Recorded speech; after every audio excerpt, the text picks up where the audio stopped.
Momentum of their big 97-67 win in Game 1. Some 20,000 fans also flocked to the Smart Araneta Coliseum to witness the crucial matchup. Both teams were neck and neck in the first half.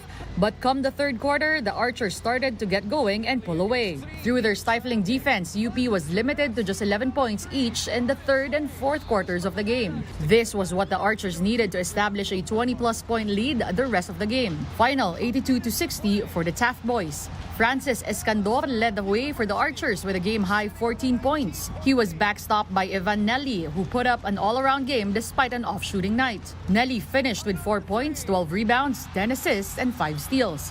Coming from a big loss, we really wanted to bounce back. No matter what our mindset was na hindi kami magpapatalo this game. We really wanted to win and we showed na we wanted to win. This game too, UP was a team that went cold in the three-point area after hitting just 2 of their 19 attempts. That was lower than the 12 trays drilled in by LaSalle. The Archers' second unit also played a big role, outscoring UP's bench 47-24. Despite the win, LaSalle coach Topex Robinson will not be complacent. He expects UP to bounce right back.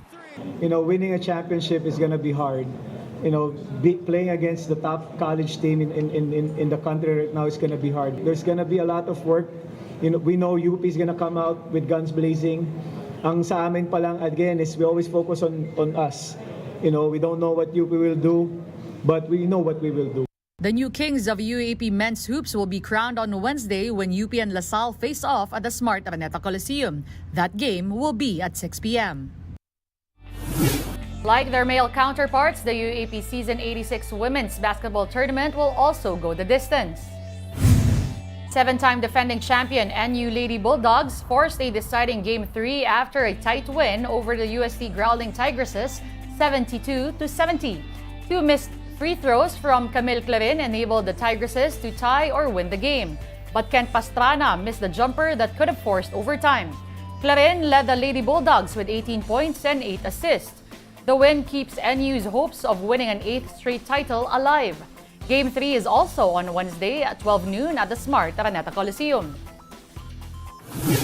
UE Red Warriors Ray Remogat reveals he has received offers to transfer to other schools. That's after his solid showing in Season 86, which earned him a mythical 5 selection. Remogat did not mention which schools reached out, but he assured Red Warrior fans that he wants to stay with Recto. Remogat said he's content with the opportunities and perks he's getting from the UE management. The shifty guard averaged 16.5 points, 6.3 rebounds, 7.5 assists, and 2 steals per game.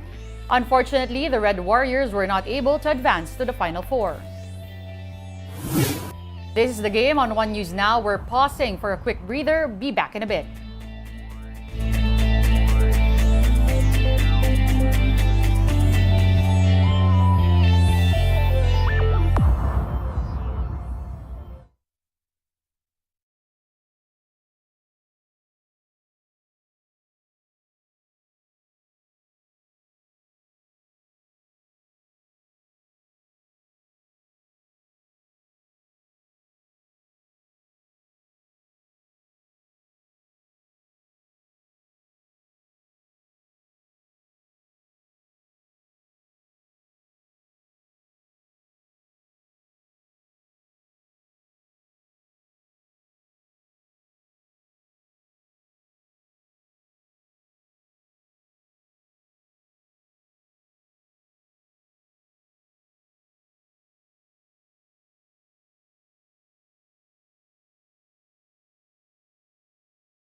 You're still watching the game on One News Now. I'm Denise Tan. Thanks for joining us. The Meralco Bolts escaped the NLEX Road Warriors in the PBA Commissioner's Cup, while the Barangay Ginebra Gin Kings greeted Captain Eli Tenorio back with a dub against the Terra Firma Jeep. Here's the story. With the baseline cut off by Semirad, goes to Brimo. Meralco Bolts came into the game against the NLEX Road Warriors looking for their fourth win.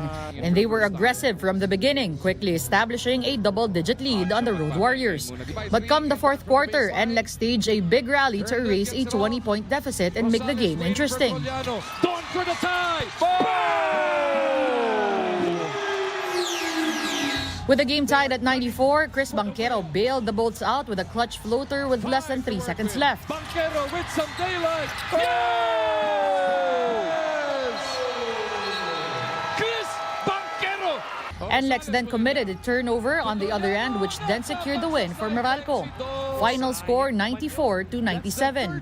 Banquero had 15 points to lead all locals. Import Sulaiman Brimo had 38 points but did not finish the game due to an apparent injury. Meralco now carries a 4-1 record after the win, while NLEX slides to 2-4. It was Coach Nenad who called that last play, and it was a good play. So we knew, and we have faith in CB that he can make that. He had a good first half, so big bucket for us. Win's a win, but obviously more than that, we're worried with Sue. He felt something in his Achilles. Had to go outside. Christian will approach and then attack the basket, bulldozing his way. In the other game, the Barangay Ginebra Gin Kings made sure their veteran leaders returned to the hard court, ended with a dub. Ginebra broke free from the Terra Firma Jeep in the second quarter as they established a double-digit lead. The Gin Kings did not let go of this advantage until the end as they notched a 110-99 win. Tona Bishop had 26 points and 11 rebounds for the Barangay, while Christian Stan Hardinger tallied 24 and 10. The win was a fitting end to veteran guard Eli Tenorio's first game back since getting diagnosed with colon cancer. Tenorio has been declared cancer-free since September after a series of treatments. The General finished with 6 points and 3 assists in 26 minutes. Like Meralco, Ginebra also has a 4-1 win-loss record.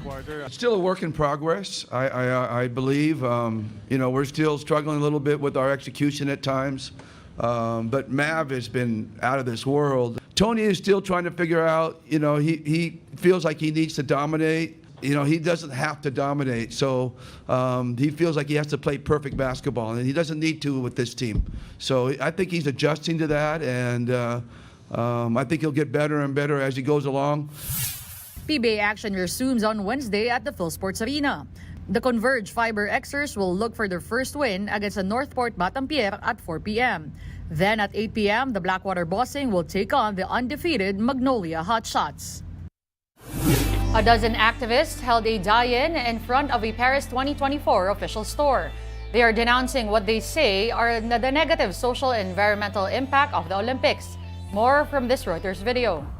Sur les bénévoles recrutés par l'organisation des JO.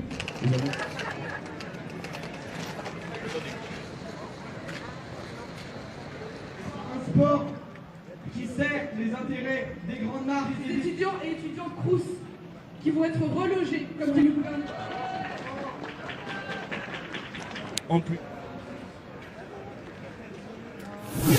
Ice swimming enthusiasts in Russia take a dip in the Irtysh River to welcome the winter season.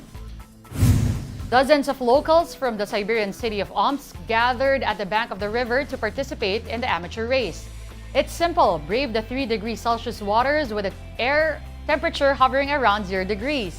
These locals, who call themselves walruses, believe the experience is life-changing in a good way. The youngest member of the local Coat Walruses Club is 19-year-old Victor. He just celebrated the new season by setting a personal record of staying in the water for 5 straight minutes. The average temperature in Omsk for December is negative 20 degrees Celsius. Get your fill of the latest in sports at onesports.ph. Meantime, the Newsday continues later at 6 p.m. See you then. I'm Denise Tan. We are One News.